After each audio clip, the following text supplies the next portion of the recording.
Hello दोस्तों, नमस्कार। SMKC channel में मैं आप सभी का दिल से बहुत बहुत स्वागत करता हूं। तो चलिए, बहुत सारी चीज़ों को कवर करना है, आपके कुछ डाउट भी यहाँ पे क्लियर हो जाएंगे। तो स्टार्ट करते हैं। सबसे पहले तो बेसिक इन्फॉर्मेशन, कैसा रहा हमारा बाजार।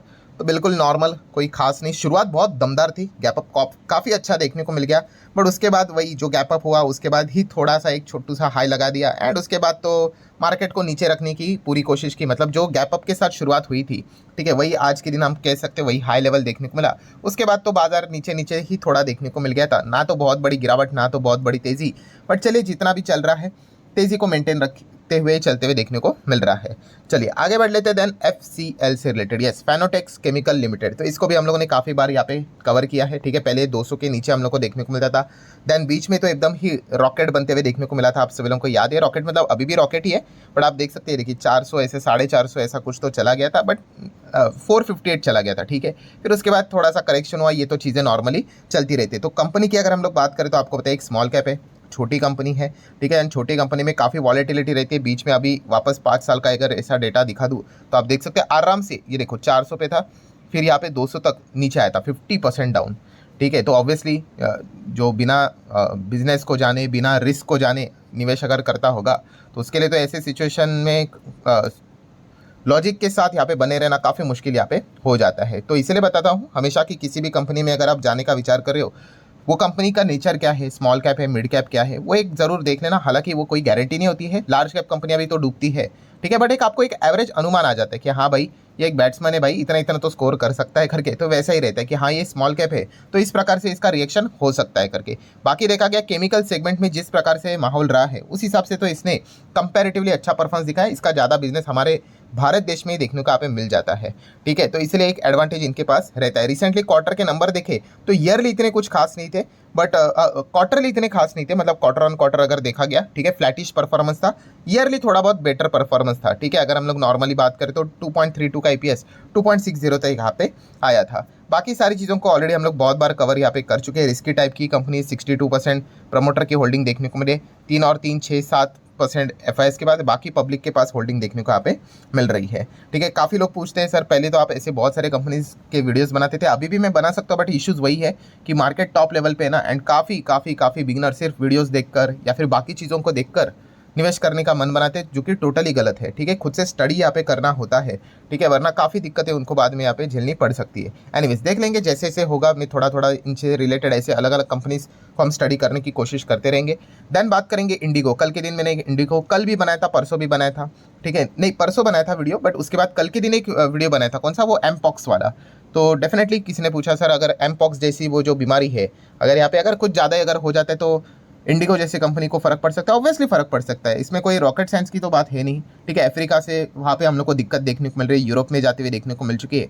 अगर वो यहाँ पे अगर इंडिया में आते हुए देखने को मिलेगी, मतलब बड़े स्तर के ऊपर, छोटा मोटा तो चीज़ें चलता है भाई, इतनी बड़ी दुनिया है, 700-800 करोड़ लोग रहते हैं, तो उस हिसाब से तो 1% चीज़ें ऊपर नीचे होती रहती है। बट अगर कुछ ज़्यादा ही हुआ तो ऑब्वियसली जो सबसे बड़ा जो चीज़ें जहाँ से हो रही है वहाँ पे अगर रोक लगाना है तो आपको हवाई जहाज ही रोकने पड़ेंगे। बट इसका अर्थ ये नहीं कि ग्लोबल लेवल पे हवाई जहाज यहाँ पे रुक जाएंगे, जहाँ से मतलब खास करके अफ्रीका की अगर बात करें, वहाँ से जो अराइवल्स रहेंगे तो वहाँ पे कुछ रेस्ट्रिक्शंस आते हुए देखने को मिलेंगे। अभी तक सिचुएशन इतनी कोई खराब तो नहीं हुई है, बट हाँ फिर भी जो आपने सोचा है वो बिल्कुल सही है, बट फिर भी डरने की जरूरत नहीं, क्यों? क्योंकि ये एक्सटर्नल इशू रहेगा, ठीक है। अगर इसके कॉम्पिटिटर की बात करें भाई तो उनको भी सेम ही रूल्स रेगुलेशन को फॉलो करना पड़ेगा। अभी कोविड में भी तो हम लोगों ने देखा था कि इंडिगो की हालत तो खराब हुई थी, तो बट सिर्फ इसकी थोड़ी स्पाइस जेट की भी हालत खराब हुई थी, बाकी एयरलाइंस की भी हालत खराब हुई थी। तो ये चीज़ें हमें समझ में यहाँ पे आनी चाहिए, ठीक है। सो इसके लिए जैसे मैं कहता हूँ कि बिजनेस के ऊपर फोकस होना चाहिए। तो देख लेते हैं आगे क्या होता है। फिलहाल तो सिचुएशन ऐसी कोई ज़्यादा खराब देखने को यहाँ पे नहीं मिल रही। देन बात करेंगे दोस्तों कैम्स आप देख सकते हैं आज के दिन 6.5% भागा, ठीक है।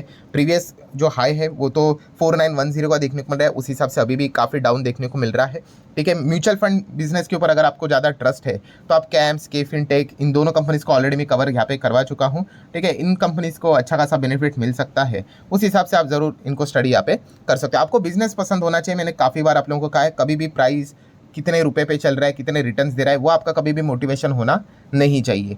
आगे बढ़ लेते हैं दोस्तों। तो Tata steel, yes, Tata steel से रिलेटेड भी काफ़ी सवाल यहाँ पे पूछे जाते हैं। तो ऑब्वियसली ये टाटा स्टील है, सिक्लिकल टाइप के स्टॉक्स यहाँ पे रहते हैं। अगर आप इसके मैक्सिमम चार्ट पैटर्न को भी देखोगे अभी टॉप पे है, बट यस इसमें टाइमिंग ये काफ़ी इंपॉर्टेंट होता है। जिसका टाइम सही गया ना भाई वो काफ़ी खुश होता है, कि भाई ज़बरदस्त रिटर्न बने, जिसका टाइम गलत गया वो फंस जाता है। बट अच्छी बात फिलहाल ये है कि अभी तो ये ऑलमोस्ट टॉप के ही करीब है, मतलब जिन्होंने भी पहले से निवेश किया होगा तो उनको एक अच्छा खासा रिटर्न यहाँ पे मिल जाता है। हाँ, इसमें मल्टीबैगर रिटर्न्स की अगर हम लोग बात करें, चांसेस तो वैसे कम होते हैं, एक एवरेज रिटर्न्स यहाँ पे मिलते हुए देखने को मिल सकते हैं। वैसे तो लार्ज कैप टाइप की कंपनी देखने को यहाँ पे मिल जाती है, तो 5 साल में डबल के हिसाब से इसको यूजुअली यहाँ पे देखा जाता है।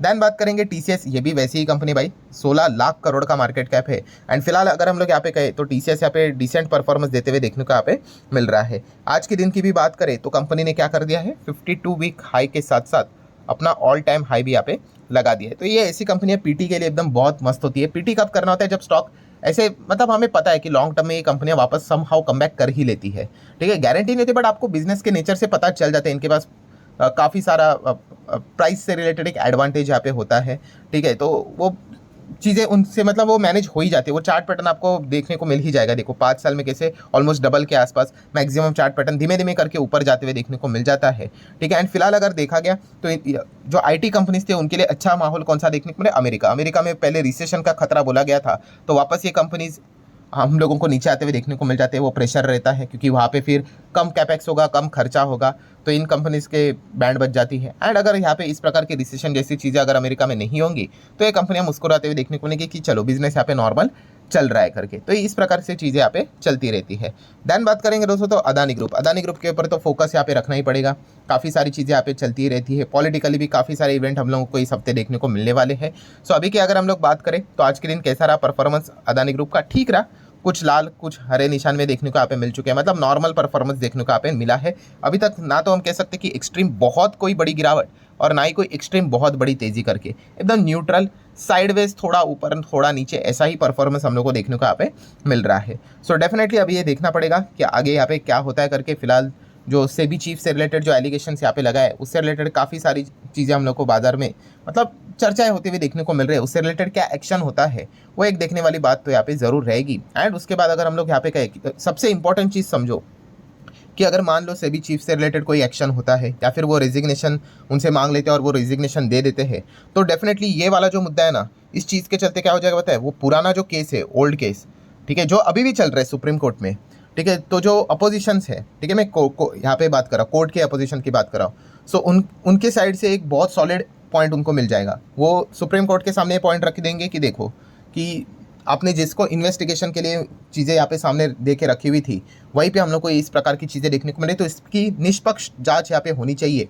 इसकी डिमांड उन्होंने पहले भी रखी थी, ठीक है, तो इसीलिए वो क्या कर सकते हैं, उसको वापस रिकन्सिडर करने को बोल सकते हैं। तो ये मामला और लंबा हम लोग को स्टार्ट होते हुए देखने को मिल सकता है। पुराना केस जो अभी भी चालू है, ख़त्म नहीं हुआ है, बट उसको वापस यहाँ पे रीओपन यहाँ पे कर सकते हैं, नए से कमेटी यहाँ पे बनाई जा सकती है। एंड डेफिनेटली अगर ऐसा हुआ तो जो कोर्ट में जो फाइट कर रहे हैं वो डेफिनेटली एसआईटी की डिमांड करेंगे वापस, किसके पास, सुप्रीम कोर्ट के पास। तो इसलिए ये जो मुद्दा है वो देखना पड़ेगा कि आगे जाके इससे रिलेटेड क्या आउटकम निकल कर आता है करके। आगे बढ़ेंगे आईआरसीटीसी से रिलेटेड। सो आईआरसीटीसी की अगर हम लोग यहाँ पे बात करें तो अगेन सेम चीज़ें पूछी जाती है, सर बाकी रेलवे स्टॉक तो एकदम भारी तरीके से भागते हुए देखने को। आईआरसीटीसी ने भी बहुत अच्छे रिटर्न दिए भाई। मैक्सिमम चार्ट पैटर्न अगर आप देखोगे तो 500% के जब से स्टार्ट हुए तब से लेकर रिटर्न से प्लस एक बार तो आई गेस स्प्लिट यहाँ पे दिया है ना, बोनस या फिर स्प्लिट यहाँ पे दिया था, ठीक है, तो ऐसी कोई बात नहीं, अच्छे रिटर्न्स यहाँ पे दिए हैं, ठीक है। एंड ओवरऑल आपका बिजनेस के ऊपर यहाँ पे फोकस रहना चाहिए, सर्विस से रिलेटेड, कैटरिंग से रिलेटेड, टूरिज्म से रिलेटेड, ठीक है, तो ये इनका बिजनेस देखने को यहाँ पे मिल जाता है। हाँ, ये और अच्छा यहाँ पे कर सकता था, बट बोलते ना कि खुद ही सरकार ने अपने पैर के ऊपर कुराड़ी मार दी, ठीक है, उसके बाद ये गिर गया, फिर बाद में डिसीजन को विड्रॉ कर लिया, बट उस चक्कर में क्या हो गया देखिए, यहाँ पे 2-3 साल चले गए इसमें।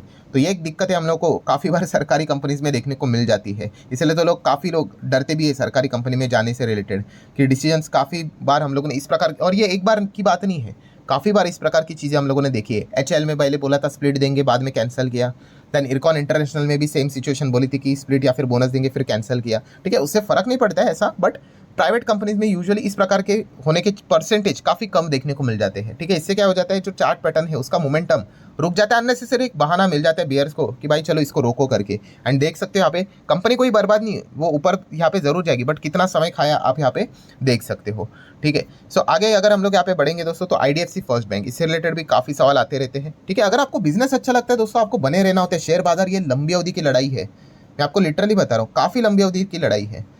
मेरे पास ऐसे कितने स्टॉक्स है जो 10-10 साल पुराने, 8 साल, 7 साल, 10 साल, इतना लंबा खेलना पड़ता है भाई। और आपको लगता है 10 साल में कभी स्टॉक गिरा नहीं होगा?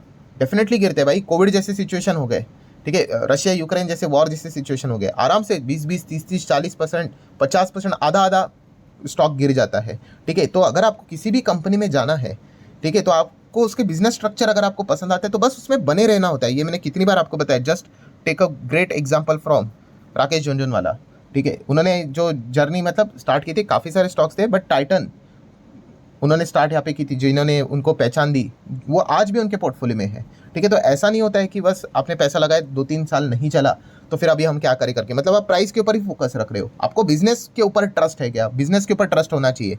मेरे पास ऐसे कुछ कंपनियां थी, ठीक है, जो 4-4, 5-5 साल नहीं चली, बट फिर भी मेरा ट्रस्ट था कि हाँ ये बिजनेस अच्छा है करके। हाँ, बट वो मुश्किल हो रही थी उनको कॉन्ट्रैक्ट लाने के लिए बहुत सारी, और जब लाया तो एक ही साल में जो सोच रहा था उससे कई गुना अच्छा रिटर्न दे दिया।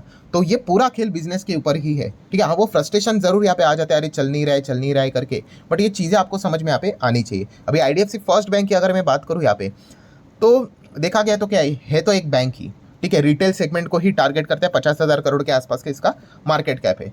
तो ये एक नॉर्मल परफॉर्मेंस आप एक्सपेक्ट कर सकते हो इससे, एकदम एक्सपोनेंशियल परफॉर्मेंस। एक्सपोनेंशियल मतलब कैसे? Renewable, future oriented business. तो वैसा तो फ्यूचर ओरिएंटेड बिजनेस तो है नहीं, ठीक है। ज़्यादा से ज़्यादा क्या होगा कि 100 के ऊपर 150-200 ऐसा आप एक्सपेक्ट अगर करके चलोगे, ठीक है। मैं एक्सपेक्ट की यहाँ पे बात करूँ, ये कोई गारंटी नहीं होती है, ठीक है। इन चीज़ों को समझो।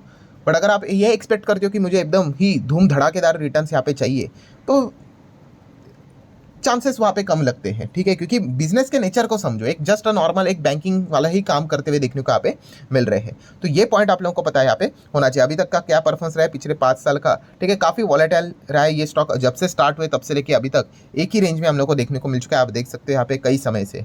सो ये वाला पॉइंट आपको पता है यहाँ पे होना चाहिए। देन बात करेंगे पॉलीकैब। पॉलीकैब से रिलेटेड कंपनी तो एकदम दमदार है, मतलब बोलते हैं ना, एक यहाँ पे वो उनके ऊपर मतलब अभी क्या बोले, वो आईटी डिपार्टमेंट की रेड हुई थी। अभी वो एक पॉइंट यहाँ पे अभी भी अनसर्टेनिटी वाला ही रहेगा। काफ़ी लोग रोज़ पूछते रहते सर उसका क्या हुआ क्या हुआ।